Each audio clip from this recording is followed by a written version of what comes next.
قضا نمازوں کے متعلق ایک اہم سوال ہے، کیا جو نمازیں وقت پر ادا نہیں کر سکے یعنی قضا ہو گئیں انہیں پڑھنا لازمی ہے یا صرف توبہ استغفار ہی کافی ہے؟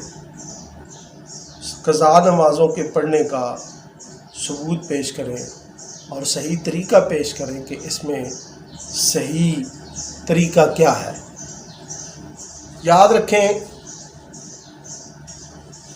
کہ جو نماز وقت پر پڑھی جائے اسے ادا کہتے ہیں اور جو نماز وقت پر نہیں پڑھی جاتی اسے قضا کہتے ہیں۔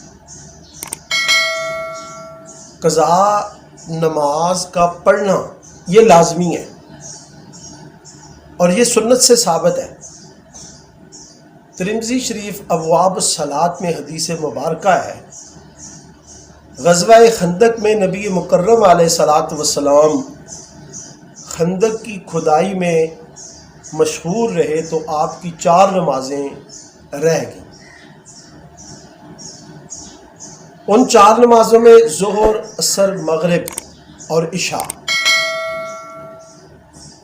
جب آپ رات کے آخری پہر میں ان نمازوں کو پڑھنے لگے تو حضرت بلال کو حکم دیا کہ اذان کی۔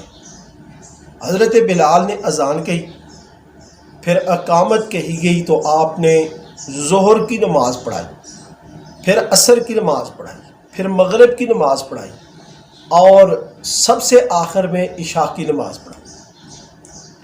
اب اس حدیث مبارکہ سے 2 سبق ملے، 2 مسئلے اخذ ہوئے۔ ایک تو یہ کہ جو نمازیں قضا ہو گئی ہیں، جو نمازیں وقت پر ادا نہیں کی گئیں ان کی قضا لازمی ہے اور وہ نمازیں پڑھنی ہیں۔ توبہ استغفار کافی نہیں ہے، ان نمازوں کو پڑھنا ہے، ان کی قضا کرنی ہے۔ اور دوسرا یہ کہ جو صاحب ترتیب شخص ہے وہ پہلے قضا نمازیں پڑھے گا پھر ادا پڑھے گا، جس طرح کہ نبی مکرم علیہ الصلاۃ والسلام نے پہلے ظہر کی نماز پڑھی، پھر عصر، پھر مغرب اور آخر میں عشاء کی نماز، جس کا وقت تھا رات کا آخری پہر، آخر میں عشاء کی نماز پڑھی۔ تو اس سے یہ پتہ چلا کہ صاحب ترتیب شخص پہلے قضا نمازوں کو پڑھے گا پھر ادا کو پڑھے گا۔ اب صاحب ترتیب کون ہے؟ صاحب ترتیب وہ ہے کہ جس کی 6 نمازیں مسلسل قضا نہ ہوئی ہوں، جس طرح کہ نبی علیہ الصلاۃ والسلام کی 6 نمازیں مسلسل کبھی بھی قضا نہیں ہوئیں اور غزوہ خندق میں تو صرف 3 نمازیں قضا ہوئیں، تو آپ نے پہلے قضا کی پھر ادا کی۔